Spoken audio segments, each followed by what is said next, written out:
The correct answer is when they are motivated to get the item. Although answers 1, 2, and 3 are all times when you can focus on requesting, it is crucial that you do so when motivation is present. The correct answer is to break up the food into small pieces so that you can practice as many times as possible.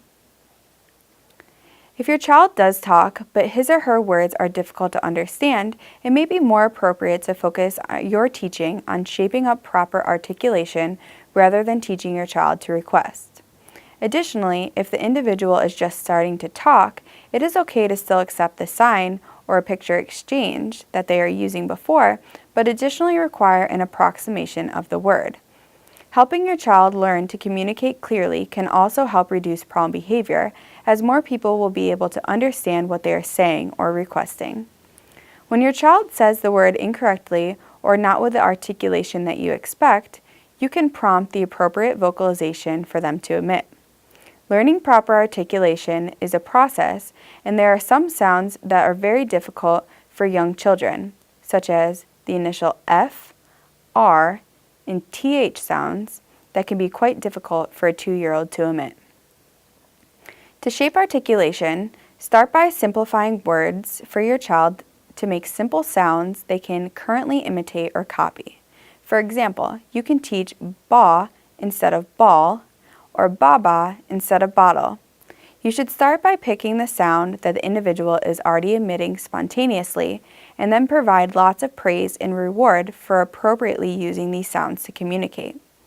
Even if you teach your child a simplified version of a word, make sure that you still call the object by the full adult word. This will help your child to learn to say the correct form of the word as time goes on. For example, if you are teaching your child to say ba instead of ball, make sure that you still call it ball throughout the day. When we break down a word into simpler forms, we refer to it as word shells. We use word shells to shape up better articulation. As previously stated, we start with the simple form of the word, which the child can already say, and then we slowly add complexity to it until they can accurately say the adult form of the word. For example, the word shells for ball would be ah, ba, and ball. When using word shells to teach your child, start by teaching the easiest shell first, the one that should be on the top. As your child improves in their ability to pronounce these words, move to the more difficult shell, such as ba, until they are eventually saying the adult form of the word ball. Once the individual is able to say ba, no longer accept or reward them for saying ah. The same is true when they are able to say ball. No longer reward ba, but only when they say ball. Also, when using word shells, you can replace difficult sounds with easier ones if needed. For instance, if your child is having difficulty with the R sound in rabbit, you can accept wabbit, while you still continue to practice the R sound separately. There are kits that you can buy that have common words broken down into word shells, but you can create basic word shells yourself if you do not want to buy these kits. For the easiest shell, just start with a vowel. For example, use ah for ball or ua for cupcake. For these vowels, say the sound as you would as the adult form of the word. For the next shell, use a consonant-vowel blend. Use ba for ball and ka for cupcake. It is important to pay close attention to the shaping process because if you only require your child to say the same thing and do not work on better approximations, then it will be more difficult for them to reach the terminal word in the long run. As you create the shells to teach your child, they should increase in complexity until you are teaching your child the adult or proper form of the word. If some sounds remain difficult for your child to say, you can replace these with other similar sounds. Here is a list of sounds that you can interchange depending on where your child is having difficulty. It is suggested that for sounds in the beginning of the word, you replace the sounds in the first column with the sounds in the second column. For example, if your child is struggling with the word pot, you can replace it with bot. And for sounds at the end of the word, you can replace sounds in the second column with sounds in the first column. For example, if your child is struggling with the word tag, you can replace it with tack. You can also use directions to help your child put their tongue in the correct place to make sounds.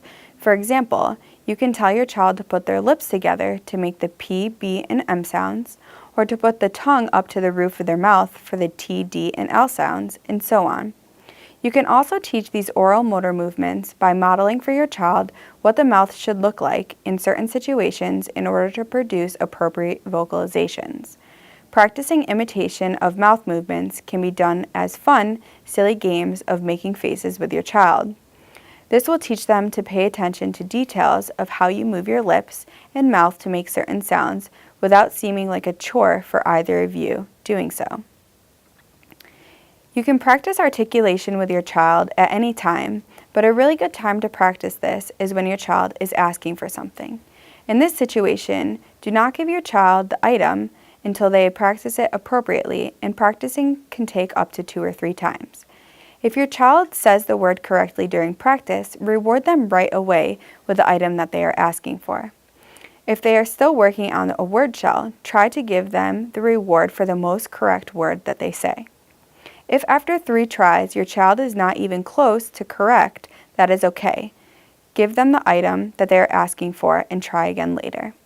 This can be difficult and a frustrating process for your child, so make sure you reward and praise their attempts as they get it right. Let's watch a video on how to shape articulation.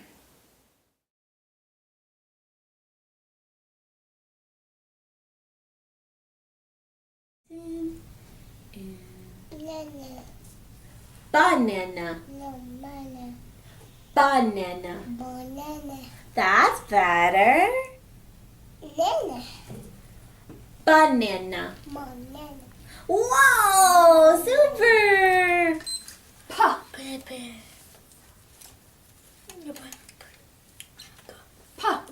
Good job.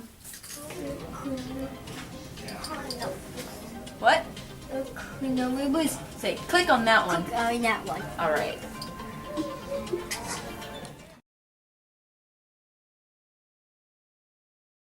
What do you want? Mommy. Nice job. Say, watch movie. Mommy. That's Choose. Drink juice. Try to choose. There, that's What do it. you want? This. I want dance. I like this. That's good. If your child is highly verbal, that is that they speak in sentences that can be understood by people outside of the family, you can focus on teaching how to communicate emotions or focusing on ways to improve social interactions. The following videos will show examples of how to do this effectively. This first video focuses on communicating emotions.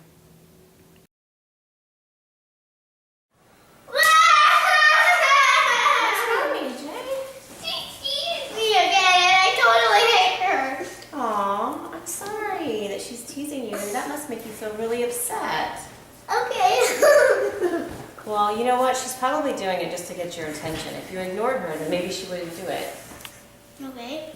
All right? You feel better? This next video focuses on increasing social interactions.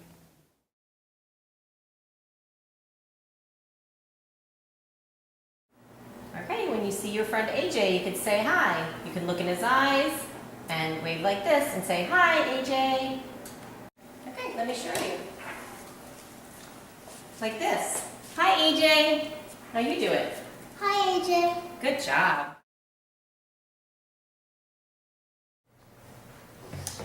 Oh, hey, look at that. That's awesome. Hey, Lena, if you want to look at your friend's game, you could ask them nicely from over here, like this. You could say, AJ, can I look at your game? Yes. Oh, now you try. AJ, can I look at your game? Yes, it's all. I'm bored. Hey! Hey! All right, AJ, if you want to take a turn, you can ask her nicely. But I have to have it or I'll die. You could say, Helena, it's my turn. You do it. It's my turn. Thank you. Hey, can I have a turn? No. I mean, yes.